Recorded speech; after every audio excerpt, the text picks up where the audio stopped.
अस्सलाम वालेकुम ENG 505 के स्टूडेंट्स। आपने मुझे अपने हैंडआउट्स भेजे और रिक्वेस्ट की कि लेसन नंबर 7 की एक शॉर्ट और फोकस्ड वीडियो बनाई जाए ताकि एग्जाम की ज़बरदस्त तैयारी हो सके। तो आप बिल्कुल सही जगह पर हैं। मेरा वादा है कि इस सेशन के एंड तक हम लेसन 7 की तमाम इंपॉर्टेंट चीज़ें बिल्कुल क्लियर कर लेंगे ताकि आपका लेसन बहुत अच्छे से तैयार हो जाए।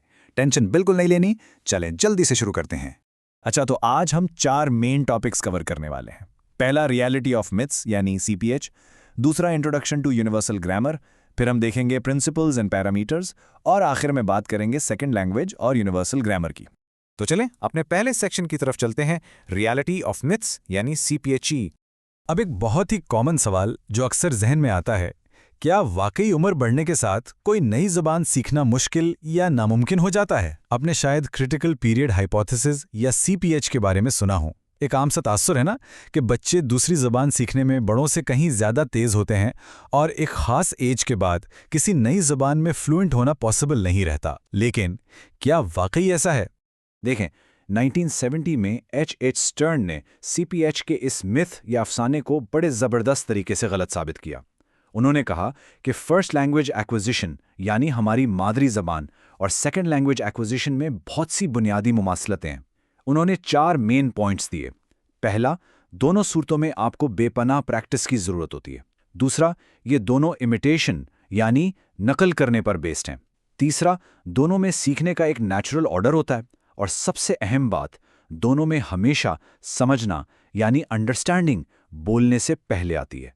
तो इससे ये साबित होता है कि ये दोनों प्रोसेसेस इतने मुख्तलिफ नहीं हैं जितना हम आमतौर पर समझते थे।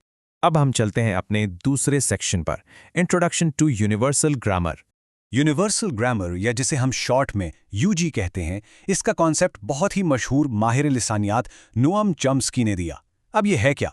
बेसिकली ये इंसानी ज़बानों की कैटेगरीज, मैकेनिज्म्स और रूल्स का एक पैदाइशी सिस्टम है। याद रखिएगा, ये सिर्फ कोई सीखी हुई आदत नहीं है, बल्कि ये एक ऐसा बायोलॉजिकल फ्रेमवर्क है, एक ऐसी विरासती सलाहियत है जिसके साथ हम सब पैदा होते हैं। यानी इंसान के जहन में ज़बान सीखने का सॉफ्टवेयर पहले से ही इंस्टॉल होता है। इसमें सबसे इंटरेस्टिंग कॉन्सेप्ट है पॉवर्टी ऑफ द स्टिमुलस का। जरा सोचें, बच्चे कितनी तेजी से मुश्किल ग्रामर सीख लेते हैं ना। हालांकि ना तो उन्हें ग्रामर के बाकायदा रूल सिखाए जाते हैं और ना ही उन्हें कोई नेगेटिव एविडेंस मिलता है। मतलब पेरेंट्स हर वक्त तो उनकी ग्रामर की गलतियां डायरेक्टली ठीक नहीं कर रहे होते, फिर भी बच्चे बड़ी आसानी से जुबान के पेचीदा स्ट्रक्चर सीख जाते हैं। तो बाहर से मिलने वाले इनपुट की ये कमी यानी पॉवर्टी ऑफ द स्टिमुलस, यही इस बात का सबसे बड़ा सबूत है कि बच्चों के जहनों में एक यूनिवर्सल ग्रामर पहले से कुदरती तौर पर मौजूद होती है। अब हम आते हैं सेक्शन 3 पर, प्रिंसिपल्स एंड पैरामीटर्स। इस कॉन्सेप्ट को समझने के लिए ना एक कंप्यूटर की मिसाल लेते हैं।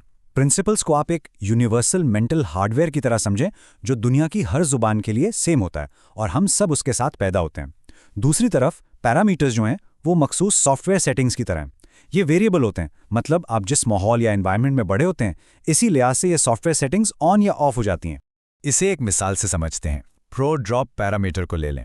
ये सेटिंग डिसाइड करती है कि क्या कोई ज़बान आपको सब्जेक्ट यानी प्रोनाउन को ड्रॉप करने की इजाज़त देती है या नहीं। जैसे उर्दू में हम कहते हैं जा रहा हूँ, हमने मैं को ड्रॉप कर दिया, लेकिन इंग्लिश में आप सिर्फ एम गोइंग नहीं कह सकते, आपको लाजमी आई एम गोइंग कहना पड़ता है। तो ये दिमागी सॉफ्टवेयर के मुख्तलिफ अंदाज में सेट होने की एक ज़बरदस्त प्रैक्टिकल मिसाल है। ओके, अब हम अपने आखिरी सेक्शन की तरफ बढ़ते हैं, second language and universal grammar. यहाँ माहिरीन के दरमियान एक बहुत बड़ी डिबेट है। सवाल यह है कि अगर हमारी पहली ज़ुबान के लिए यूनिवर्सल ग्रामर पैदाइशी तौर पर मौजूद है, तो क्या बड़े होकर जब हम कोई दूसरी ज़ुबान सीखते हैं तब भी ये सिस्टम एक्टिव रहता है? क्या हमारा वो पैदाइशी हार्डवेयर नए सॉफ्टवेयर को एक्सेप्ट करता है? इसका जवाब तलाश करने के लिए हमारे पास सेकंड लैंग्वेज एक्विजिशन के कुछ मॉडल्स हैं। पहले 3 मॉडल्स तो बिल्कुल एक्सट्रीम पर हैं। पहला है डायरेक्ट एक्सेस यानी UG, आपके लिए बिल्कुल वैसी ही अवेलेबल है जैसे बचपन में थी।